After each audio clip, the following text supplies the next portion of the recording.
Olá, meus irmãos, que a paz de Jesus esteja com todos nós. Fomos convidados para mais esta doutrinária pelo Luzes do Caminho, mas, como é praxe lá na nossa casa, iniciarmos sempre com uma oração. Vamos fazê-la então, cada um se posiciona como achar melhor. Precisamos fazer essa ligação com o mundo espiritual para podermos dar andamento da nossa doutrinária. Então hoje eu escolhi, até em função desta pandemia que nos assola e que em breve, de acordo com a vontade de Deus, ela se extinguirá, terminará. Eu escolhi lá no nosso livro, o Evangelho segundo o Espiritismo, lá no capítulo 28, Coletânea de Preces Espírita, uma prece pelos doentes. Então, para darmos início, vamos fazer essa prece. Ela diz assim: Meu Deus, vossos desígnios são impenetráveis. Em vossa sabedoria acreditastes dever afligir estes irmãos pela doença. Lançai, eu vos suplico, um olhar de compaixão sobre os seus sofrimentos e dignai-vos pôr-lhes um fim. Bons Espíritos, ministros do Todo-Poderoso, secundai, eu vos peço, meu desejo de aliviá-los. Dirigi meu pensamento a fim de que ele vá derramar um bálsamo salutar sobre o seu corpo e consolação em sua alma. Inspirai-lhe a paciência e a submissão à vontade de Deus. Dai-lhe a força de suportar as suas dores com resignação cristã, a fim de que não perca o fruto das suas provas. Que assim seja. Então, meus irmãos, hoje o nosso assunto é, como sempre, um assunto muito interessante que nos foi passado, que é a velhice, né? A senectude, ou o nosso caminho já bem andado, quando começamos a ser afligidos pelas dores do corpo. A memória já nos ajuda um pouco, nos trai às vezes, que é a velhice, né? A velhice na visão espírita, né? Convém, acima de tudo, a gente relatar que a velhice ela atinge o nosso corpo físico, o nosso corpo material. O espírito, a alma que está encarnada em nós, como nós vamos ver a seguir, ela não envelhece. Ela não sofre as vicissitudes que sofre o nosso corpo humano. Ela permanece inalterada. Ela, enquanto não há nova encarnação, ela se mantém lá no plano maior, aguardando as instruções desses espíritos, né? Então, como já falei, espírito não envelhece, o que envelhece é o corpo físico. E nas nossas pesquisas, nas nossas buscas aí para trazer o assunto em pauta, eu vi lá no Google, né, no YouTube, uma entrevista da TV Mundo Maior com um cidadão chamado André Marouça sobre a velhice, né? E a apresentadora do programa faz a pergunta para ele, para o André, que é a seguinte: quando entramos na matéria, acontece também o envelhecimento do espírito? Ou seja, quando nós encarnamos, no caminhar da nossa vida, esse espírito também envelhece? Ou só o nosso corpo físico? E ele responde, como eu já falei há pouco, né, que há um amadurecimento deste espírito, né? E ele nos diz ainda que nós estamos na experiência da encarnação justamente para sabermos lidar com as questões materiais, né? Com o uso racional desta matéria, nós experimentamos o amadurecimento do espírito. Mas uma coisa não está ligada à outra. Ou seja, existem criaturas que envelhecem do ponto de vista biológico, né? Mas não amadurecem do ponto de vista espiritual. Ou seja, elas continuam com as mesmas insanidades e infantilidades e falta de maturidade para as ações da nossa vida, né? Da nossa sociedade, da família, enfim. Então, ele nos diz ainda que o correto é que nós saibamos cada vez mais amadurecer o espírito, dando excelência ao uso da matéria, né? Ou seja, vamos envelhecendo o corpo físico, aprendendo, guardando esses ensinamentos, porque esse ensinamento ele sempre vai ser útil, né? Porque o que elimina mesmo é o corpo físico. O corpo espiritual continua, né? Então é bem interessante essa resposta dele quanto ao amadurecimento do espírito, que é aquela bagagem que a gente vai ao longo das nossas encarnações acumulando, né? É muito interessante isso nesse ponto de vista. Bom, vamos falar um pouquinho sobre fluido vital, fluido da vida, né? Quando nós encarnamos, quando nós chegamos a este mundo, antes disso, recebemos uma carga desse fluido vital. E esta carga desse fluido vital é como se fosse uma... Quando a gente carrega um celular, né? Ele tem um prazo estipulado, né? Este fluido vai chegar uma hora que vai acabar. E aí nós acabamos morrendo. Somos como esse celular ligado, né? Que ele vai ao tempo, daqui a pouco termina a sua energia e ele acaba se desligando. Assim como nós nos desligamos da matéria. E aí chegamos a um ponto que os remédios já não fazem mais efeito. Daí não nos resta outra alternativa senão trocar de roupa e voltar para a escola planetária. Mas a quantidade de fluido vital não é igual em todos os seres orgânicos, né? Isso dependerá da necessidade reencarnatória de cada um de nós. Este fluido vital vai depender do que viemos fazer aqui, nessa nossa encarnação. André Luiz, através da psicografia de Chico Xavier, nos explica o que são completistas, né? Ou seja, completistas. Já vamos falar sobre isso. O que são os completistas? Nós nascemos com uma estimativa de vida e com os abusos desencarnamos antes do previsto. Não completamos o tempo estimado. Isso chama-se suicídio, direto ou indireto. Se viemos acertar as pendências biológicas, nós vamos ficar aqui pouco tempo, ou seja, o tempo necessário para cumprirmos a tarefa do plano reencarnatório anterior.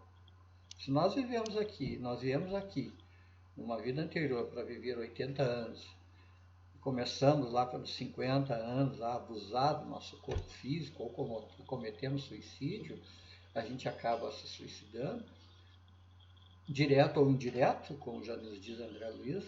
Na próxima encarnação, nós vamos vir por esse período, essa diferença de período que deixamos de viver naquele exercício que fizemos, naquele exercício encarnatório. Então, nós precisamos curtir a nossa maturidade, avaliar o que fizemos da nossa vida até agora. Agora eu faço uma pergunta: se a morte chegasse hoje, o que teríamos para levar? Né? A gente sempre brinca, né, que alguns vão sair com uma mala, outros vão sair com uma pochetezinha, e aqui nós estamos falando de questões morais, né? Não de bens materiais, mas de bens morais, né? Se chegarmos a uma conclusão que não tem nada para levar, que nós não praticamos nada durante a nossa vida de bom, ainda há tempo. Sempre tem tempo. Para tudo tem tempo. E aí o que nós temos que fazer? Enquanto Deus nos permitir ficar na Terra, há tempo para fazer algum serviço no bem, seja ao próximo ou a nós mesmos, estudar, aprender uma língua, uma arte, um esporte. Enquanto respirarmos no corpo, perguntemos: o que Deus quer que eu faça? Usemos bem o fluido que nos foi disponibilizado. Então vejam bem, muitas vezes a gente se aposenta com o tempo, né? Em decorrência do nosso trabalho executado, e acabamos ficando jogados para o lado, sem o que fazer, com tempo disponível, com tempo ocioso. E a gente pode e deve, nesse tempo ocioso, como nos fala aqui André Luiz, como nos fala nesse texto, aprender sempre a tempo. Enquanto nós estivermos aqui, nós temos tempo para aprender alguma coisa, fazer alguma coisa. Bom, falamos em completistas ainda agora, né? Agora, também tem uma questão, né, que nos chama a atenção, é que a vida bem vivida pela causa do bem pode nos dar uma moratória, ou seja, uma sobrevida, uma dilatação do tempo de permanência do espírito no corpo e na carne. Ou seja, viemos aqui programados para viver 60 anos, 70 anos, e fomos tão bem nesses 60, 70 anos, praticando o bem, praticando o amor, praticando a lei de justiça, a lei de amor, nos preocupando com os nossos irmãos, sendo humildes, caridosos. O plano espiritual, em sua bondade, vai nos dar mais um período de existência, mais 20 anos, mais 30 anos, para que possamos trabalhar no bem e ainda nos adiantarmos quanto espírito. Então, por isso é que vemos muitos trabalhadores no bem, né? Olha quantas pessoas morrem. Vejamos o caso, por exemplo, de Divaldo. Divaldo está com 93, 94 anos, uma coisa assim, não tenho bem esse número agora presente. Acabou de fazer uma cirurgia de hérnia e ele permanece trabalhando continuadamente, não descansa nunca. A vitalidade dele é algo de se pensar no porquê que nós, espíritos talvez menos evoluídos que Divaldo, né, não paramos no tempo, não mais executamos as nossas tarefas, não nos preocupamos mais em aprender alguma coisa, em viver melhor na sociedade, cuidar dos seus netos, dos seus filhos, levar a sua experiência de vida a essas pessoas mais jovens, mais carentes de conhecimento. Esse talvez seja o ponto nevrálgico da nossa velhice, né? Do nosso tempo adiantado de vida. Né? É passarmos às gerações que vêm vindo a experiência, a sabedoria, que o tempo nos dá isso, né? Nos dá paciência, nos dá tempo para refletir. Quando a gente é mais jovem, não tem essas coisas. Né? E aí o que acontece com essas pessoas que fazem esse trabalho no bem, executam tão bem essas tarefas, né? Eles recebem uma carga de fluido vital extra, que a gente chama de moratória, né? Portanto, a gente pode pensar que além desse caso, né, do espírito receber uma moratória, né, pode também ser o caráter expiatório, né? Quantos de nós na velhice sofremos, e sofremos muito, com dores, com depressão, muito recorrente a depressão nas pessoas mais idosas, pelo afastamento da sociedade, do trabalho, muitas vezes ficamos afastados dos filhos, dos netos, enfim, esse plus de vida que nos é dado, quando a gente trabalha no bem, deve ser bem aproveitado. Senão nós não estaríamos recebendo ele. Não? André Luiz, novamente, né, no livro Evolução em Dois Mundos, uma psicografia que foi feita pelo Chico e pelo Valdo Vieira, né, isso lá nos anos 40, nos anos 50, no século passado, né. No item 24, ele nos fala assim, ó, em linhas morfológicas dos desencarnados. E aí há uma pergunta feita aos espíritos que diz assim, ó, a que diretrizes obedecem as entidades desencarnadas para se apresentarem morfologicamente? Ou seja, quando a gente desencarna, como é que a gente se apresenta morfologicamente, né? E ele responde aos espíritos, são comumente aquelas que trouxemos do mundo, ou seja, a forma como nós desencarnamos, né? A forma individual em si obedece ao reflexo mental dominante, notadamente no que se reporta ao sexo, mantendo-se a criatura como homem ou mulher, para melhor se apresentarem segundo a última existência corpórea. Então vejam que isso aqui não tem muito a ver com o nosso assunto ainda, que é a velhice, né? Mas aí em seguida ele nos diz assim, ó, a desencarnação, ou seja, quando nós morremos, liberta todos os espíritos de feição masculina ou feminina que estiveram na última reencarnação, onde atenderam a aprovação necessária ou a tarefa específica, né? Esses espíritos respeitam, via de regra, a ficha individual da última existência vivida pela personalidade na Terra, situação que perdura até novo estágio evolutivo que se processa seja na reencarnação, seja na promoção ao mais alto nível de sublimação serviço. Ou seja, até nós completarmos o nosso plano reencarnatório, nós vamos manter a mesma aparência física que nós já tínhamos, né? Ainda assim, se releva observar que se o progresso mental não é positivamente acentuado, mantém a personalidade desencarnada nos planos inferiores por tempo indefinível, a imagem que lhe era própria entre os homens. E nos planos relativamente superiores, sofre processos de metamorfoses mais lentos ou mais rápidos, conforme as suas disposições íntimas.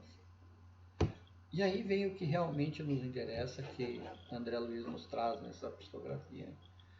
Se a alma desenleada do envoltório físico foi transferida para a morada espiritual em adiantada senectude, gastará algum tempo para desfazer-se dos sinais da ancianidade corporal. Ou seja, se nós encarnamos muito velhos, nós vamos chegar lá de bengala e vamos levar um tempo ainda até nos recompor daquela condição física que tivemos antes do desencarne. Não é verdade? Na hipótese de haver partido da Terra na juventude, deverá igualmente esperar o tempo que auxilie, caso se proponha a obtenção de traços de madureza, ou seja, se desencarnarmos na infância, nós vamos permanecer com a mesma aparência até a gente adquirir esses novos traços de madureza, né? Esse processo ocorre apenas com os espíritos, aliás, em maioria esmagadora, que ainda não dispõem bastante aperfeiçoamento moral e intelectual, pois quanto mais elevado seu progresso, mais amplo se lhe revela o poder plástico sobre as células. Ou seja, quanto maior o nosso desenvolvimento intelectual, mais rápido nós vamos nos recuperar. Em alto nível, a inteligência opera em minutos certas alterações que nas entidades de cultura mediana gastam por vezes alguns anos. Vejam bem aqueles espíritos super avançados, né? Super desenvolvidos, em questão de tempo, de minutos, eles recuperam toda a sua jovialidade novamente, né? Bom, aí na obra Boa Nova, de Francisco Xavier, ditado pelo Espírito Humberto Campos, no capítulo 9, encontramos uma valiosa lição sobre o comportamento saudável quando atingimos a chamada terceira idade, isto é, a partir do momento que completamos 60 anos de idade. O apóstolo Simão, o Zelote, que era antigo pescador do lago de Genezaré e talvez o mais velho dos discípulos, começou a se preocupar ante o declínio das forças vitais, de que forma poderia colaborar com Jesus, que é uma preocupação que todos nós temos, né? Com o decorrer do tempo, as nossas limitações físicas vão sendo cada vez maiores, né? A nossa idade já não nos permite fazer muitas coisas, como correr, por exemplo. Claro, se estivermos acostumados a fazer isso, até treinarmos o corpo desde o início, nós vamos fazer isso com tranquilidade. Talvez não com a mesma tranquilidade de quando tínhamos 20 anos, 20 e poucos anos. Então vejam a preocupação do apóstolo Simão, que ele estava ficando velho e não estava conseguindo fazer as coisas de acordo com os outros faziam pela sua idade, né? E aí Jesus, né, após ouvi-lo com aquela imensa ternura que ele sempre teve, né, Jesus, que é o nosso médico, né, o nosso psicólogo, o nosso psicoterapeuta, é o nosso tudo, né? Respondeu para ele: Simão, poderíamos acaso perguntar a idade de nosso pai? A vida, na sua expressão terrestre, é como uma árvore grandiosa. A infância é a sua ramagem verdejante. A mocidade se constitui de suas flores perfumadas e formosas. A velhice é o fruto da experiência e da sabedoria. Vejam que interessante, né? Jesus sempre naquela sabedoria dele faz uma análise, uma analogia com uma árvore, né? Quando somos novos, quando somos criança, né? Temos aquela ramagem verdejante, grandiosa, né? A mocidade nós já somos flores perfumadas e formosas, e a velhice, o que nós guardamos, é o fruto da experiência e da sabedoria, né? Essa imagem pode ser também a da vida do Espírito, continua Jesus, né? Na sua radiosa eternidade, apenas com a diferença de que aí as ramagens e as flores não morrem nunca, marchando sempre para um fruto da edificação. Em face da grandeza espiritual da vida, a existência humana é uma hora de aprendizado no caminho infinito do tempo. Vemos por vezes jovens que falam com uma experiência milenária e velhos sem reflexão e sem esperança. Essa foi a resposta de Jesus. E o Simão, ainda não contente, insiste ainda no diálogo e pergunta: então, Senhor, de qualquer modo, a velhice é a meta do espírito? E Jesus, novamente, com aquela sabedoria e paciência, responde a ele: não, a velhice enferma e amargurada que se conhece na terra, mas a da experiência que edifica o amor e a sabedoria. Achas que os moços de amanhã poderão fazer alguma coisa sem os trabalhos dos que agora estão envelhecendo? Lembra-te da tua parte de esforço e não te preocupes com a obra que pertence ao Todo-Poderoso. Ama os jovens que revelem trabalho e reflexão. Entretanto, não deixes de sorrir igualmente para os levianos e inconstantes. São crianças que pedem cuidado. Vai e tem bom ânimo. Resposta de Jesus, né? Outro exemplo, né, Divaldo nos fala que conheceu uma senhora de aproximadamente 80 anos de idade que estava cursando a faculdade de Direito. E ao ser indagada por ele se pretendia exercer a advocacia, redarguiu que não teria tempo nessa vida, mas que, em sendo espírita, sabia que levaria o conhecimento adquirido para a próxima reencarnação e traria a aptidão e a facilidade para o curso de Direito. Que visão notável dessa senhora, né? Muitas pessoas na terceira idade voltam a estudar e esse aprendizado, ele não é perdido. Como nos disse aqui mesmo, né, essa senhora, que respondendo ao Edivaldo, né, que essa aptidão vai trazer uma facilidade para ela na próxima encarnação. Então nunca, nunca, jamais é tarde para deixarmos de fazer as coisas. Devemos sempre iniciar uma nova tarefa diante do bem, uma nova tarefa para nos melhorar. Isso vai nos manter a nossa cabeça ocupada, vai nos manter aptos a viver uma vida melhor. Hoje a gente tem muitas e muitas vantagens que no passado os nossos pais ou nossos avós não tinham. Por exemplo, toda essa tecnologia a nosso favor, devemos aproveitar isso, aprender mais. A maioria das pessoas mais idosas não querem saber de um computador, nem de um telefone celular mais avançado, porque acham que aquilo, isso não é do meu tempo, isso não é para mim. E quando voltarmos aqui na Terra, será que nós não vamos estar precisando desse conhecimento que poderíamos ter aprendido? Não é verdade?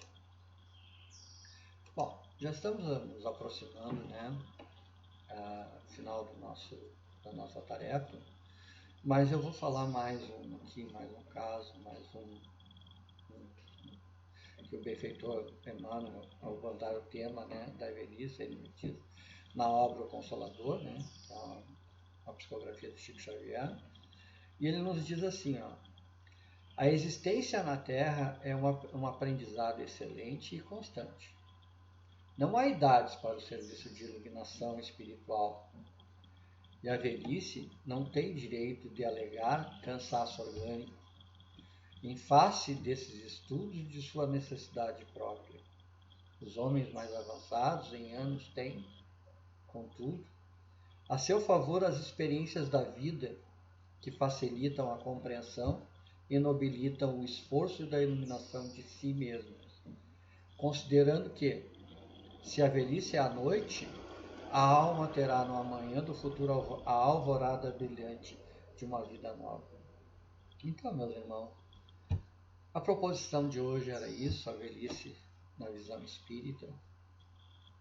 Eu acredito que tenhamos trazido alguma coisa para o pensamento de vocês, para conhecimento de vocês, para conhecimento de todos nós, né? E que nós possamos aproveitar esse conhecimento e não ficarmos abatidos com o tempo, com as rugas, com a barba branca. Como nos disse Jesus, né, no texto mais atrás, né, essa barba branca, né, é a sabedoria que nós vamos passar aos mais jovens. É o prenúncio de uma nova existência com mais conhecimento, não é verdade? Então vamos deixar de lado as nossas mazelas, as nossas reclamações em função da nossa idade e fazer alguma coisa de útil, alguma coisa em prol do bem, em prol do amor, esse amor que Jesus pregou tanto aqui na Terra, esse amor que nós ainda não temos o conhecimento pleno dele, né? Mas a gente pode continuar fazendo alguma coisa ainda dentro da nossa vida, dentro da nossa existência, mesmo após termos uma idade já mais avançada.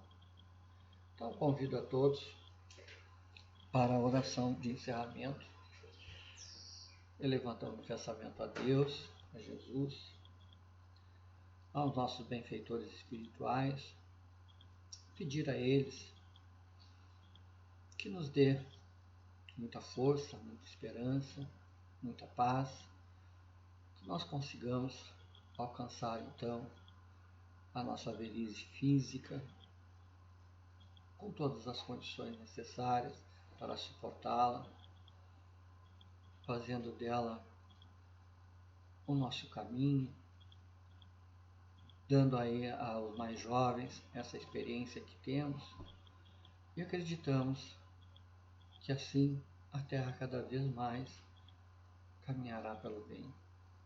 Estamos num período de pré-regeneração, em seguida, com certeza, o bem sobreporá o mal e nós estaremos neste planeta novo, nesse planeta regenerado, com muita paz e muita luz. Então, Pai, eu peço mais uma vez pela nossa saúde física, pela nossa saúde espiritual, nos acompanha sempre, nos dando força, nos acolhendo em teu colo, nos abraçando, nos ensinando as coisas que devemos praticar pelo bem do próximo. Mas sim, Pai, respeitando sempre que tu sabes o que é melhor para nós. Obrigado a todos, obrigado Jesus, obrigado Deus, obrigado aos bons espíritos e que assim seja. Até logo, meus irmãos.